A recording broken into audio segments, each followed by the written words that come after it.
أعوذ بالله من الشيطان الرجيم بسم الله الرحمن الرحيم الحمد لله وكفى ثم الصلاة والسلام على عباده الذين اصطفى الحمد لله على نعمة الإسلام وكفى بها من نعمة ثم الصلاة والسلام على أشرف الأنبياء والمرسلين نبينا محمد وعلى آله وأصحابه ومن والاه أما بعد musidɓe julɓe tedduɓe ɓawo yettude o hanaɗo yettede ko Allah duwano ɓurnaɗo tagi e fangon ɗum ko Muhammad sallallahu alaihi wasallam kanko e ɓeygure makko nen fof e sahabaɓe makko ɓen fof e kala jokkuɗo laawol ɓeeɗo ila yawmel qiyama yo Allah waɗu en e maɓɓe.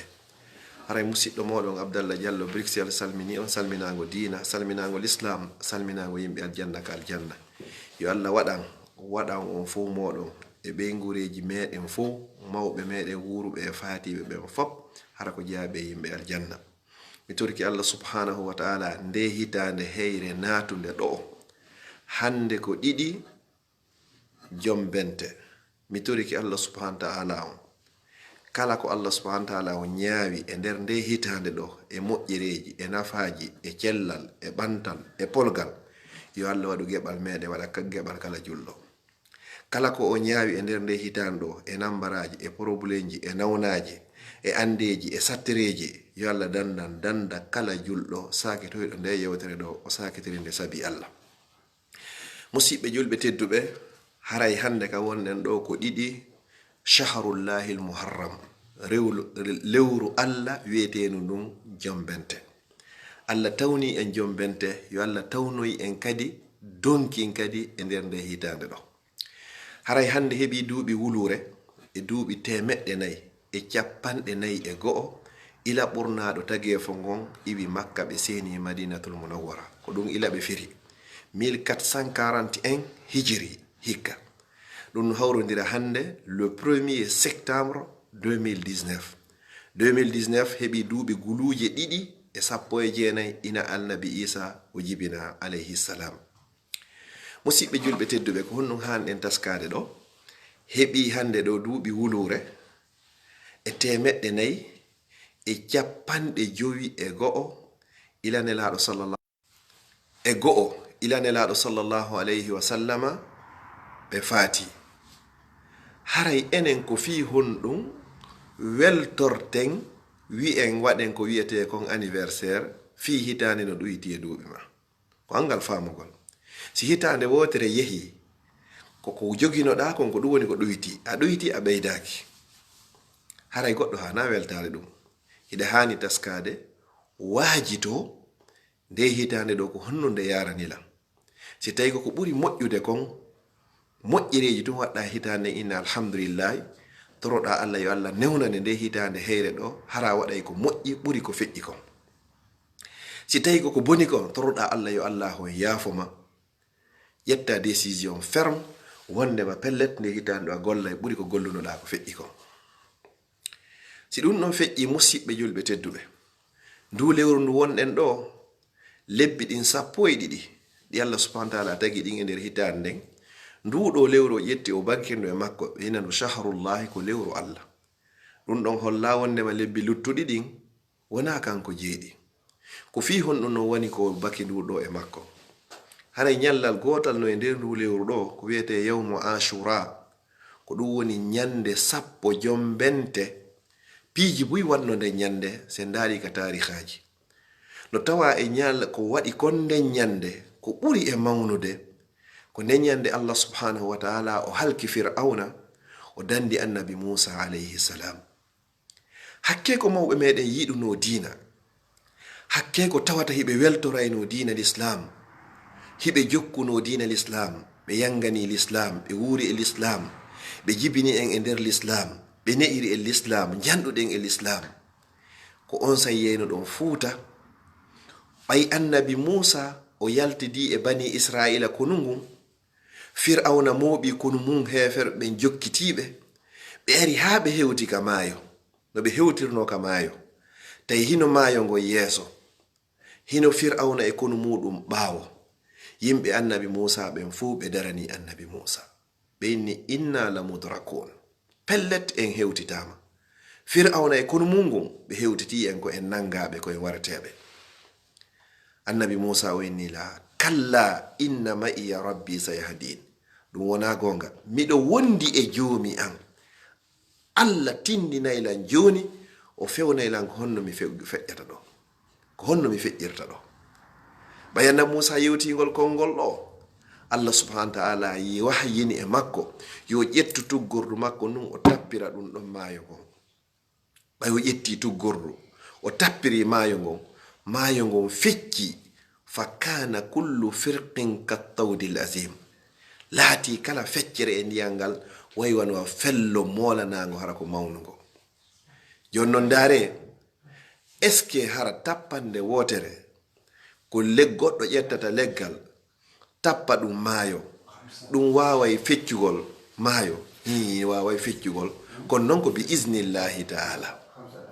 Jonnon annabi Musa alayhi salam on say o lumbidi e bani Israila en ɓe ƴewoyi Fir'auna e konu makko ngon sakkitiɗo on ukkade, e kono Fir'auna ngon sakkitiɗo on e ƴawde e yimɓe Fir'aun Musa ɓen hino ƴawoyde. Oɗa sakkitiɗo on ukkike, oɗa sakkitiɗo on ƴawoyi. Annabi Musa faala ƴettugol tuggordu no kay tappa maayo ngon fi yo ngo yiitidu har hay goto ƴawari. Allah inni wahyine makko watrukil bahara rahwa, terto maayo ngon ɗon, hina doole ma feccunogo, hina doole ma kadi woni ko yitintindago. O inni innahum jundun muhraqun, ɓe dey ko ɓe konu, ɓe fof makko ɓe ko ɓe yoleteɓe, ko ɓe halketeɓe. Haysi ɗum ma pinari ma ɓe hewtota ko lanni. Fir'auna oɗo ko joginoɗo faamu moƴƴa. ɓay o ari taw o yii maayo ngon o laamike duuɓi 400 e nder leydi Misra, ha hande o yaari ngo maayo hingo fecci sifa ko ngo fecci. No hewtirno o yii ɗum ɗo, o inni kanko ngo wala e ukkade. Kono sa heɓi conseilleɓe bomɓe, si lanɗo heɓi conseilleɓe bomɓe ko etti wo o bonay. Lanɗo ko o boni wo so heɓi conseilleɓe moƴƴuɓe pelleti o moƴƴe. Nelaɗo sallallahu alayhi wa sallam ko ɓe maaki, qulli man tusahib aqul laka man anta.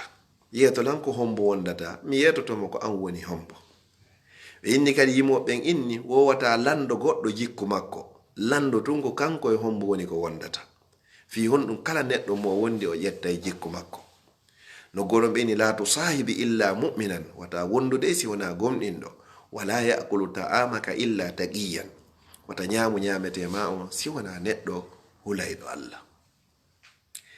Oɗo no mbayi Fir'auna o yi ɗum ɗo, inni wala okkade. Samna so ukkike ɗo tun ha hande o yaari ɗum ɗo, conseillɓe makko ɓen, Haruna en e Gamana en, siga ɓen ɓeɗo ɓe inni Fir'auna ngo lanɗo ngo maayo waɗirari ɗum ɗo, si wona teddingol fi ko arɗa kon, fiya lumbuɗo wawa lannude fi o gaño ma, ko ɗum Musa e yimɓe muɗum.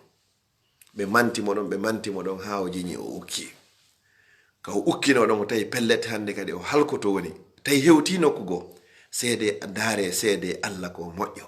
Ko waɗɗa bakka to, ko waɗɗa bakka to. Sa ruttiki ka Allah wonde e ɓernde laaɓunde pos e ninsugol, wallahi summa wallahi Allah o jaɓante. Allah no yiɗi on waɗayɗo bakka to haga ena yilto tubaka makko, Allah jaɓanaymo kadi. Fir'auna ko waɗi kon fuu ko waɗi, o wuuli ko goto wowlaari. O yawno ha o inni ana rabbukumul a'la, ko min woni Allah mo ɓurɗo e towude on. O yehi ha o inni ma alimtu lakum min ilahin gayri, mi sikkayi ɗo mari reweteɗo go si wona min Fir'aun. Kono ɓay yehi ha o hewti o andi pelle to halko to woni, ko wino amantu billazi amanat bihi banu Israil. Min kadde mi gomɗini, mi jaɓi mi gomɗini on mo bani Israil en gomɗini. Kono tawi woni trop tard. Ko ɗum kala ko waɗɗa e bone, si tawi a tuubi a ruttike, ko adi wonki kin hewtude ka dande ɗo, Allah jaɓante. Musidɓe julɓe, tuube ruttoɗen ka makko kanko Allahu subhanahu wa ta'ala. Oɗo no tawa e événement ɓurɗo e mawnude ko waɗi kon haray nde ñalande ko wiyete ko ñande 10 Jon Bente. Jon non hande si tawi hande ko ɗiɗi, haray 10 Jon Bente on ko honde tuma woni ko hawroyta, ɗum haray ko tenen yontere jango.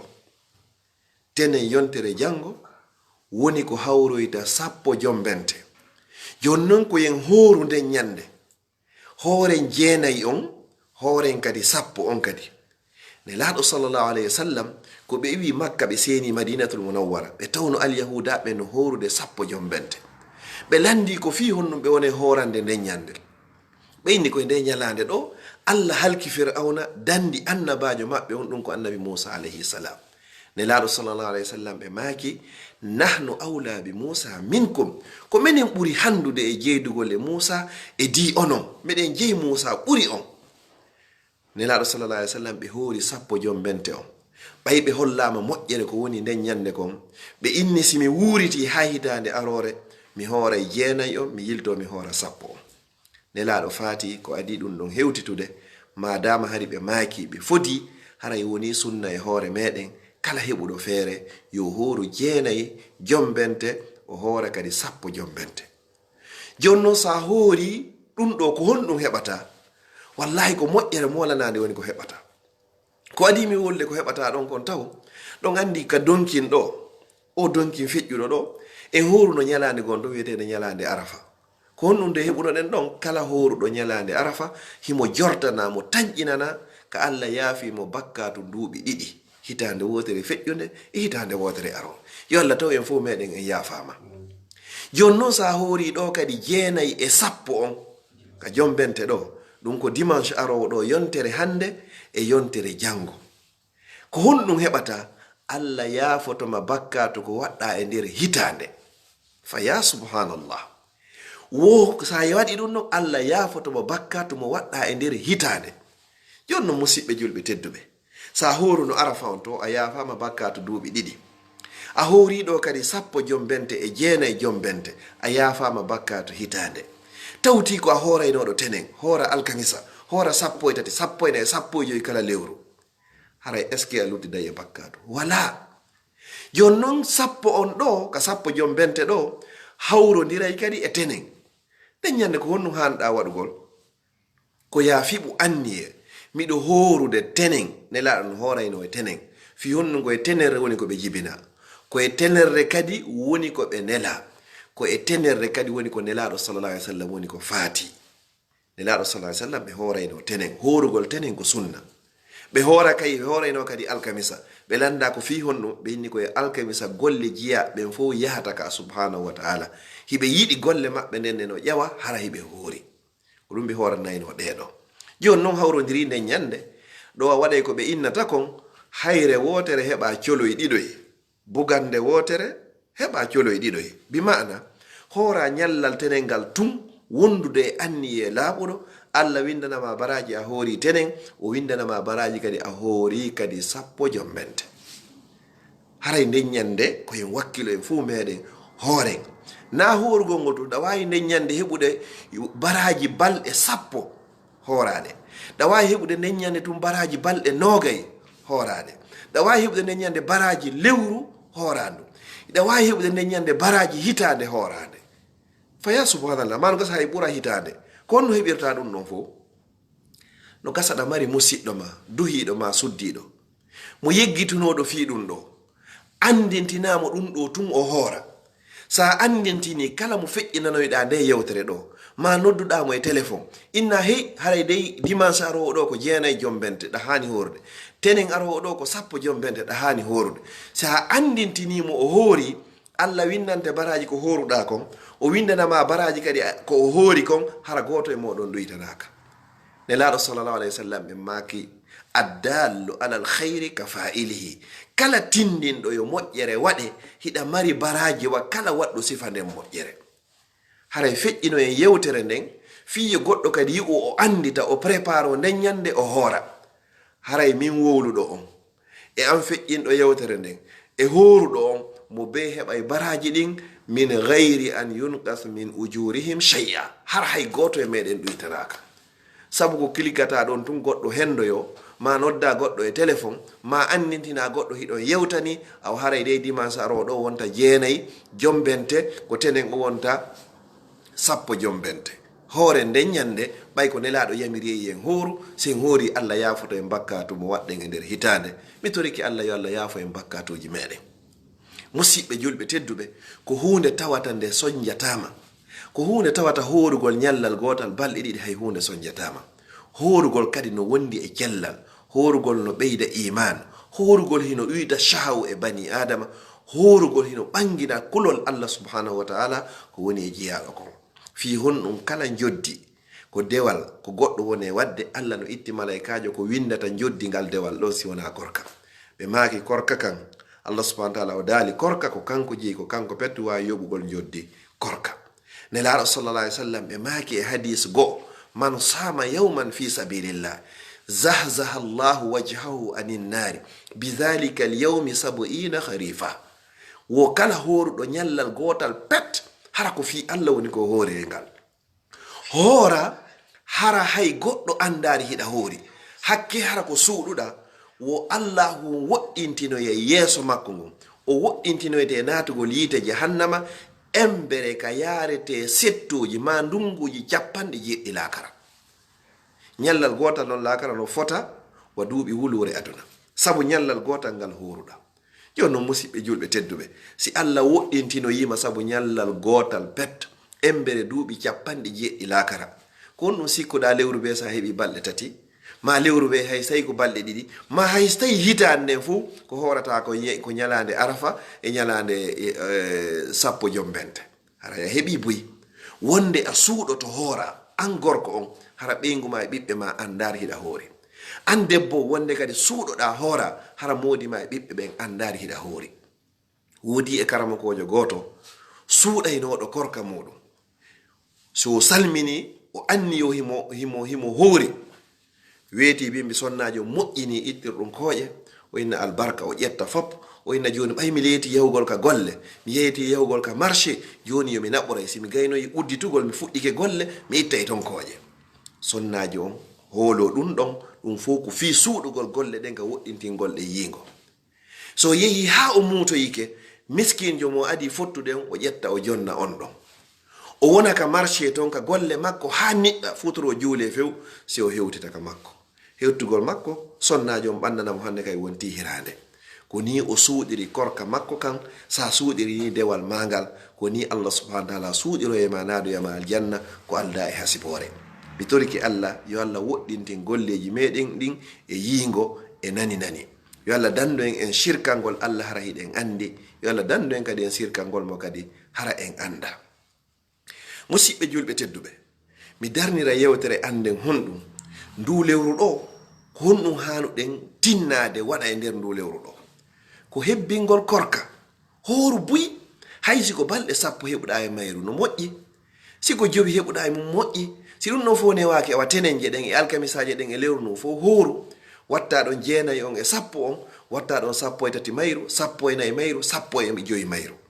Nelaɗo sallallahu alaihi wasallam ɓe maki kala horuɗo balɗe 3 e kala lewru, baraji makko hino fotawa horuɗo lewru timmundu, baraji makko no fotawa horuɗo hitande, ko ɗe wiyete ayyamul bid, ñalaɗe daneje ɗen.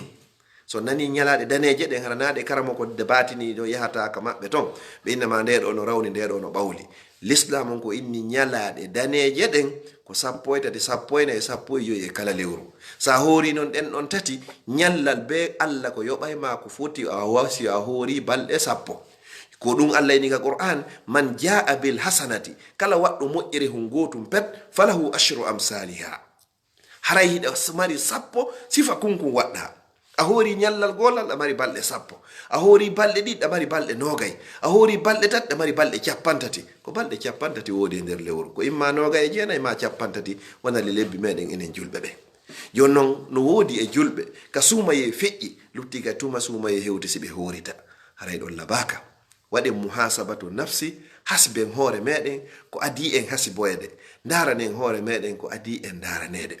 Musidɓe julɓe tedduɓe, mi toriki Allah subhanahu wa ta'ala nde hitande natunde ɗo, yo Allah waɗan en hitande polgal, yo Allah waɗan en hitande ɓantal, yo Allah waɗan en hitande cellal e gandal e faamu e miijo moƴƴo e yaafede bakkato. Mi toriki Allah subhanahu wa ta'ala kala wonduɗo e sattende, kala julɗo ka woni hoore adna o, mo wondi e sattende e ɓittende e ɓernde makko, ko wawi ittude ɗum wo ko Allah, yo Allah ittanmo. Kala nawnuɗo ma nawniraɗo e hoore adna on fuu, kala ko wawi wonde, yo Allah sellinanmo. Mi torike marɓe ɓen fopp, yo Allah on ɓeydanɓe, ɓe jogaki ɓen kadi yo Allah on okkorɓe.